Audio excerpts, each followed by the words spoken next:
Study Session 8, International Trade, Introduction.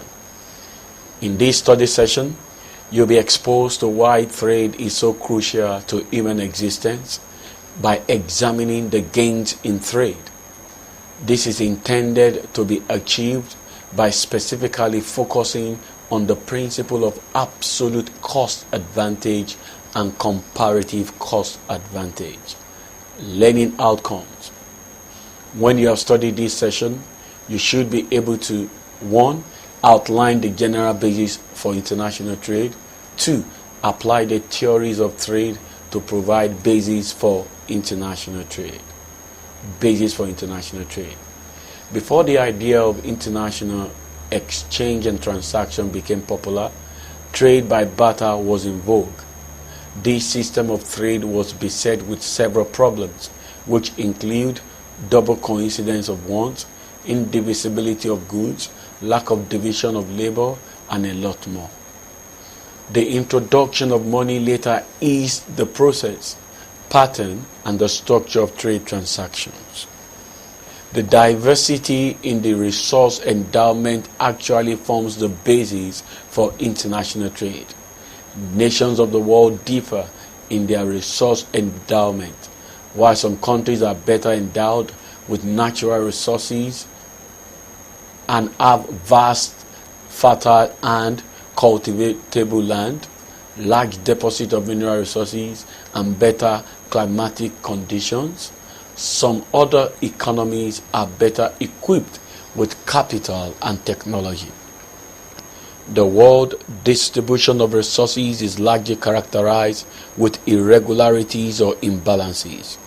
Thus, no single nation can lay claims to being 100% self-sufficiency in its resource requirement or said to have a perfectly balanced supply of resources. Moreover, uneven distribution of world resources is not only the basis of trade between the countries. What is more important is the gains from foreign trade. The earliest trade theories to shed more light on this area are the theory of absolute advantage and comparative advantage.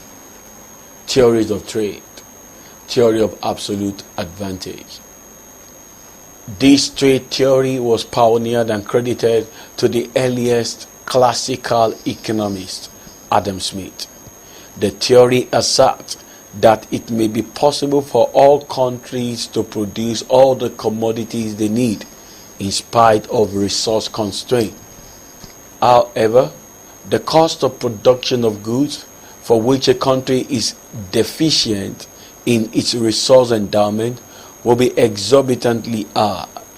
It is therefore advantageous for a country to specialize in the production of commodities which it can produce most efficiently, that is, at a lower cost of production. In other words, a country tends to specialize in the production of those commodities in which it has an absolute advantage in cost of production. Adam Smith's theory of absolute advantage can be illustrated through a simple hypothetical two-country and two-commodity example. Let us suppose that labor cost of production of rice and cloth in Nigeria and Ghana is as given. Nigeria uses 30 units of labor to produce rice and 60 to produce cloth. Ghana uses 50 labor to produce rice and 20 to produce cloth. As the table depicts, Nigeria needs 30 man-hours to produce 1 ton of rice, whereas Ghana requires 50 man-hours. The cost of rice production in Nigeria is thus much lower than that of Ghana. Nigeria therefore has an absolute advantage in rice production, while Ghana needs 20 man-hours to produce 1 yard of cloth. Nigeria needs 60 man-hours. Thus, Ghana has an absolute advantage in the production of cloth. Going by the theory of absolute advantage, Nigeria will specialize in rice production and import clothes, and Ghana will specialize in cloth production and import rice. Theory of comparative cost advantage. This theory was pioneered by David Ricardo. The principle of comparative cost advantage asserts that a country should, under competitive conditions, specialize in the export of the product that it can produce at the lowest relative cost. This suggests the possibility of gainful trade between two countries, even if one has absolute advantage in the production of both the commodities and the other absolute disadvantage in the production of both commodities. This theory provides a powerful argument that so long as countries have comparative advantage in the production of commodities, specialization and trade between them would always be possible and advantageous to all of them. For example, let us suppose that in our two-country, two-commodity model, Nigeria is more efficient in producing goods like rice and cloth, as shown in Table 8.2. As Table 8.2 shows, Nigeria can produce both the goods more efficiently, that is, at a lower cost compared to Ghana, but our own relative efficiency is evidently greater in rice production because our cost of rice production is just half our cost of cloth production. Nigeria also has comparative advantage in rice production because she needs only 60% of the cost of rice production in Ghana. But Nigeria has comparative disadvantage in cloth production because our cost of cloth production is twice our cost of rice production. On the other hand, Ghana has comparative advantage in cloth production because our relative cost of cloth production is less than that of Nigeria. In other words, if Nigeria shifts 30 man-hours from rice to cloth production, she gains only 0.5 yard of cloth, whereas if Ghana shifts 50 man-hour from rice to cloth production, she gains 0.625 yard of cloth. Thus, Nigeria has comparative advantage in rice production and Ghana in cloth production. Criticism of theory of comparative cost advantage. Ricardo's theory of comparative cost advantage has come under serious criticisms, which were basically due to its certain simplifying assumptions. These include, among others, 1. It assumes homogeneity of labor. 2. It also assumes that labor is the only factor of production. 3.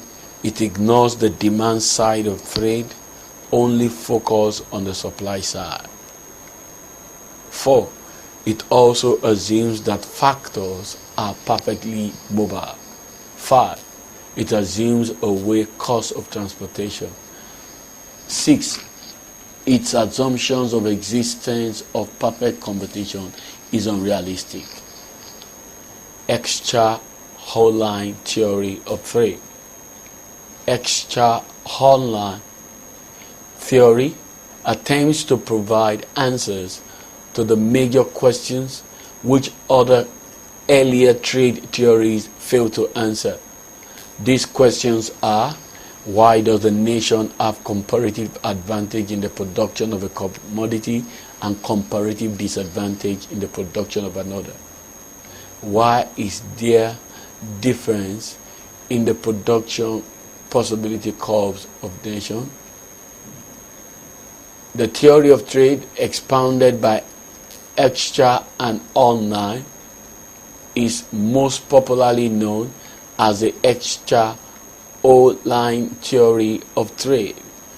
It is also referred to as factor endowment theory of trade, or the modern theory of trade. The theory states that comparative advantage in the cost of production is explained exclusively by the differences in the factor endowment of the nations.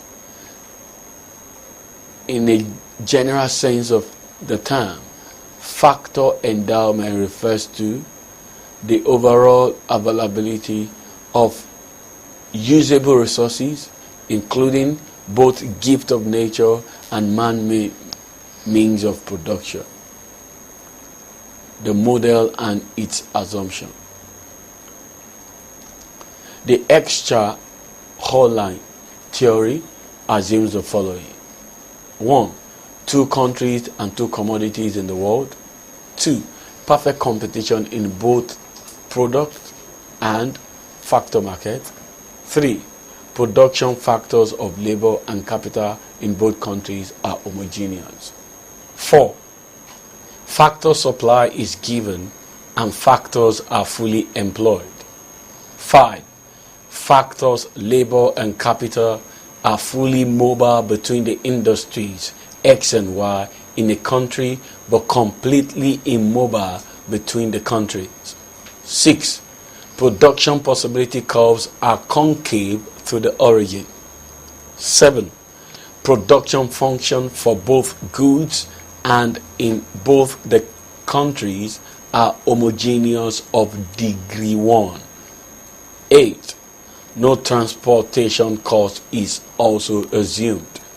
9. Identical indifference curves in both countries. 10.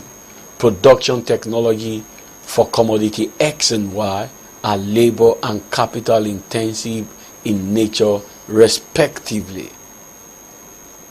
Criticisms of the Extra-Holline theory. The theory is based on a number of simplifying and unrealistic assumptions as stated under the assumptions of the model. Study summary. In this study session, we outlined the general basis of international trade. We'll also examine the theories of absolute cost advantage, comparative cost advantage, and factor endowment theory of trade. This is the end of study session 8. Thanks for listening.